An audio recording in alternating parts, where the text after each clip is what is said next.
मसीह की भाई बहनों, जय मसीह की। मेरा आज का वचन है दानियल का 3रा अध्याय और उसका 28 वचन। नबूकदनेस्सर कहने लगा, धन्य है शद्रक, मेशक और अबेदनगो का परमेश्वर, जिसने अपना दूत भेजकर अपने इन दासों को इसलिए बचाया क्योंकि इन्होंने राजा की आज्ञा ना मानकर तुझी पर भरोसा रखा और यह सोचकर अपना शरीर भी अर्पण किया कि हम अपने परमेश्वर को छोड़ किसी देवता की उपासना या दंडवत ना करेंगे। मेरे भाई बहनों, हम जानते हैं कि नबूकदनेस्सर राजा के राज्य में शद्रक, मेशक, अबेदनगो इनको बंदी बना के लेके गए थे। और उस समय में जो नबूकदनेस्सर राजा था, उसने एक सोने की मूर्ति बनाई थी और उसने ये आज्ञा निकाली थी कि जो कोई इस मूर्ति को दंडवत ना करेगा उसे तपते हुए भट्टी में डाल दिया जाएगा। और ये जो यहूदी लोग थे, ये अपने परमेश्वर को छोड़ और किसी को भी दंडवत नहीं करते थे, ना किसी देवता की वो उपासना करते थे। ऐसे समय में शद्रक, मेशक, अबेदनगो ये छोटे जो 17-18 साल के बच्चे थे, जो जवान थे, उनके सामने बहुत बड़ा सवाल था मेरे भाई बहनों कि हम करें तो क्या करें। अगर हम दंडवत करते हैं तो हम परमेश्वर से प्रताड़ना करते हैं, और अगर हम दंडवत नहीं करते हैं तो राजा हमें सजा देगा। बहुत बार हम ये लोगों से सुनते हैं कि हम काम को जाते हैं तो हमें कभी कभी प्रसाद खाना पड़ता है, अन्य देवता को प्रणाम करना पड़ता है, क्योंकि हम जहाँ पे काम पे जाते हैं हमारा बॉस हिंदू है, हमारे आजू बाजू के लोग हिंदू हैं। मेरे भाई बहनों, तो बाइबल हमें क्या बताता है? शद्रक, मेशक, अबेदनगो अन्य जातियों का उनका राजा था, उसके अधीन वो काम कर रहे थे। राजा ने खुद मूर्ति बना के फरमान निकाला था कि जो कोई उस मूर्ति को दंडवत ना करेगा उसको भट्टी में डाल दिया जाएगा। मेरे भाई बहनों, ऐसे हालत में उनको क्या करना चाहिए था? वो दंडवत करना चाहिए था, राइट ना? लेकिन उन्होंने ऐसा नहीं किया, क्योंकि वो यहोवा का भय मानने वाले लोग थे। वो जानते थे कि मेरे परमेश्वर ने मेरे पूर्वजों को लाल समुंदर से लेके आया, मिस्रियों के हाथ से उनको छुड़ाया, उसने यरदन नदी पार करवाई, उसने लोगों को जंगल में मन्ना खिलाया, पंछी देके नॉनवेज खिलाया। वही परमेश्वर हमें बचाने में सामर्थ्यवान है। और उन्होंने राजा से कहा भी कि हम तेरी मूर्ति को दंडवत नहीं करेंगे, क्योंकि जिस परमेश्वर की हम उपासना करते हैं, जिस परमेश्वर की हम आराधना करते हैं, वो हमें उस तपती हुई भट्टी में से बचाने के लिए सामर्थ्यवान है। अगर वो नहीं भी बचाता है तो भी हमें कोई दिक्कत नहीं है, कोई प्रॉब्लम नहीं है, हम फिर भी उसके लिए अपनी जान दे देंगे, लेकिन तेरी मूर्ति के आगे हम दंडवत नहीं करेंगे। उनका ये उत्तर सुन के राजा को क्रोध आता है। आप अध्याय जरूर पढ़िए ये पूरा। और नबूकदनेस्सर राजा उस भट्टी को 7 गुना ज़्यादा तप्त करता है और उन्हें डालने के लिए बोलता है।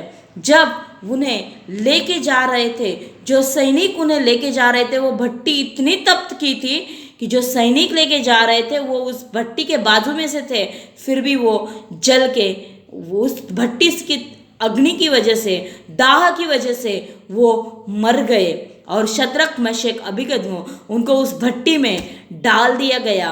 और नबूकदनेस्सर राजा देख रहा था कि अभी क्या होगा, इनका परमेश्वर इनको कैसे बचा रहा होगा। शायद वो मन में बोल रहा होगा कि आपने मेरी आज्ञा नहीं मानी, अभी मैं देखता हूँ कि आपका परमेश्वर आपको इस भट्टी से कैसे बचाता है। शायद उसको घमंड आया होगा कि देखो, मैंने आपको डाल दिया भट्टी में, आपके परमेश्वर ने आपको अभी तक नहीं बचाया, अभी तो आप भट्टी में गए हो, आप जल के राख हो जाओगे, अब क्या आपका परमेश्वर आपको बचाएगा। लेकिन जब वो उस भट्टी की तरफ देखता है मेरे भाई बहनों, वो अचंभित हो जाता है। वो लोगों से पूछता है, वो खड़ा हो जाता है, लोगों से पूछता है कि हमने भट्टी में 3 ही लोगों को डाला था ना? वो बोलते हाँ, लेकिन भट्टी में तो 4 लोग हैं और वो भी खुले फिर रहे, हमने बांध के डाला था, वो खुले घूम रहे। और उसमें से जो चौथा मनुष्य है, उसका जो स्वरूप है वो ईश्वर के पुत्र का सदृश है। मतलब वहाँ पे यीशु खुद उनको बचाने आए थे मेरे भाई बहनों। यीशु ने खुद आए अपने लोगों को बचाने के लिए। जब हम देखते हैं प्रकटीकरण की किताब में, प्रेषितों की किताब में भी, जब शौल लोगों को सता रहा था तब प्रभु यीशु मसीह खुद आते हैं और उसे कहते हैं, शौल शौल तू मुझे क्यों सता रहा है? वो बोलता, प्रभु मैंने तुम्हें कब सताया? जब प्रभु के लोगों को सताया जाता है तो प्रभु को सताया जाता है और उनकी मदद करने परमेश्वर खुद आता है। जब आपके कोई खिलाफ बोलता है, आपकी बुराई करता है, आपको श्राप देता है, मेरे भाई बहनों याद रखो, वो आपको नहीं परमेश्वर को बोलता है। और बाइबल कहती है कि वो खुद उन्हें बचाने आया और उनको बाहर निकाला गया। जब उनको बाहर निकाला तो क्या देखते हैं कि ना तो उनका बाल जला, ना उनके कपड़े जले, ना उनके कपड़ों से जलने की बदबू आ गई।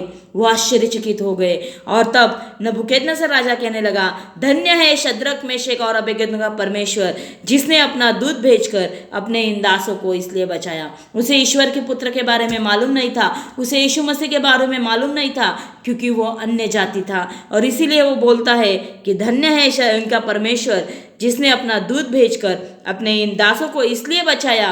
क्यों बचाया? क्योंकि इन्होंने राजा की आज्ञा न मानकर तुझी पर भरोसा रखा और ये सोचकर अपना शरीर भी अर्पण किया कि हम अपने परमेश्वर को छोड़ किसी देवता की उपासना या दंडवत ना करेंगे।